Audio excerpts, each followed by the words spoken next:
Hello, BookTube.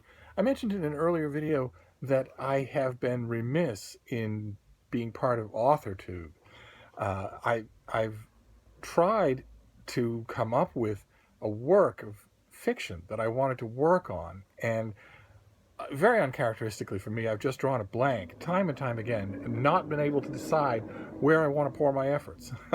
And as I mentioned in an earlier video, I thought about this and thought what I would like to do ideally is to do for my next piece of fiction writing, I would like it to be a project where I actually go through every step of it with you, from the the writing, where I finally get to make AuthorTube videos and talk about all aspects of the writing of the work, to the process. I will go along with you. I will investigate it myself, step by step, the process of finding and hiring an editor, um, an illustrator, all that sort of thing. And then the process of trying to find an agent. Because the first step the first part of the process would be to try to get it published traditionally, uh, in an actual publishing house. And then if that fails, or if it proves unsatisfactory, even if it succeeds, then the whole self-published route that so many of you have gone through, where where I would take you every step of the way with the design and the editing and the formatting and all that sort of stuff. I think I would like to make an adventure out of the whole process rather than just pick a story and write it, which was what I've done the last few years, and I've written 15 novels this way, and I haven't bothered. I've done them for the amusement of friends and for the amusement of myself, and I haven't bothered to try any of this with them. And I think what I'd like to do is start fresh with a new work and try it all, and have you along for the ride, and your insights and your advice and your response the whole time. I think I would like to make a BookTube book, but of course the first step in doing that is deciding what to write. I've been precious little good at doing that. So I thought, I mentioned this in an earlier video as well. The idea occurred to me that maybe that should be part of the process as well. So what I want to do is propose 5 different possible works. These will be all fiction. I toyed briefly with the idea of writing nonfiction, but that just makes the gradient steeper for publication of any kind. And I thought, why add that extra element, especially when I love writing fiction? So I've chosen. I consulted extensively with a mysterious international operative known only as the Nightingale, and we narrowed it down to 5 possibilities. 5 possibilities for the next piece of fiction that I will write. And what I'm going to do, I'm going to try anyway. Apparently, it's very easy to put a card on a BookTube video that is a poll. And what I want to do, I'm going to try and do it with this video. If you see this video, it means I succeeded.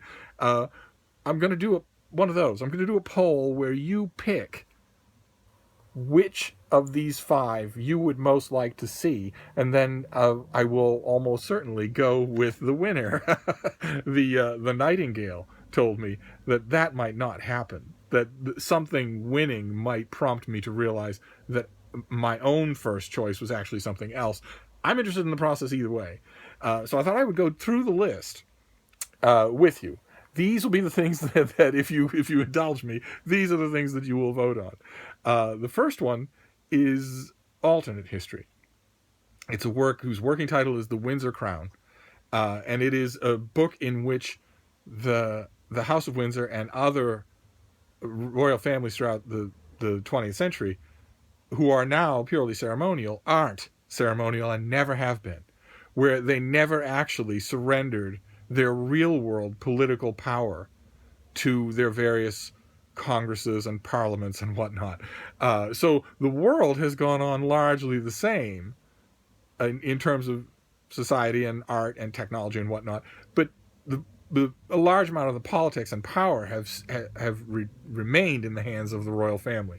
And the plot of the Windsor Crown would be that it's the modern day House of Windsor, only they actually do rule England, and the heir to the heir. So there's the head of the family, then there's the heir apparent. That person's heir, so third in line to the crown, is murdered. So it's set in the premise of that premise of the Windsors retaining power in the world. There's a murder mystery. So that's thing number one, the Windsor crown. Then thing number two is an epic fantasy that could theoretically go to 3 volumes. It's the first volume is called This Cannibal Season, and it opens on in a fantasy world in which 3 factions are locked in combat with each other. There are 2 powerful supernatural factions. There are a werewolf faction, a society of werewolves.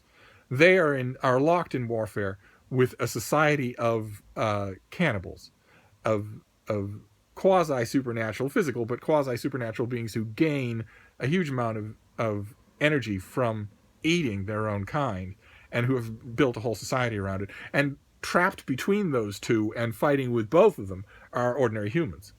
And the impetus for the plot of This Cannibal Season is that one member of each of those 3 are the circumstances have them grappling with each other when they are transported to this world, to the modern 21st century.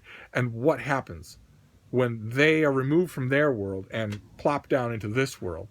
What happens to all 3 of them, and what do they decide to do? So that's This Cannibal Season. That would be an epic fantasy with all the stops. The third one is called Chillmark Elegy, and it is a murder mystery set on the island of Martha's Vineyard, off the coast of New England, which is it's a place near and dear to my heart. It's beautiful. I've spent a great deal of time there, and it would be a murder mystery. It would have, a protagonist and a usual cast of suspects and supporting cast. But one of the main points of it would be to convey the atmosphere of the place. It would be one of those murder mysteries where you really feel the location becomes a character. So that's Chillmark Elegy. Then the fourth one is Romeo and Romeo, and it is a historical novel set in 15th century Venice. So Venice at the height of its world power, when you have these vastly powerful mercantile families who are, conducting voyages all the way to China and back, and whose finances prop up kingdoms all over the Western world. And in that society, you have vaguely representative government, you have lots and lots of wealth, and you also have families constantly fighting each other.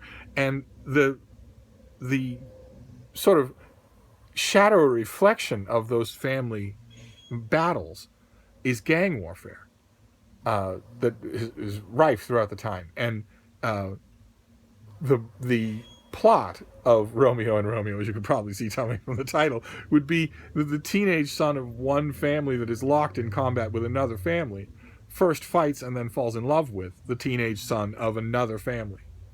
And what happens? What happens to them? What do they do with that? If they don't just ignore it or kill each other, what do they do with that? So that's number 4. That's Romeo and Romeo. And then number 5 is A Sonata for Ellis. And it's not quite a YA novel, but it is a young person novel.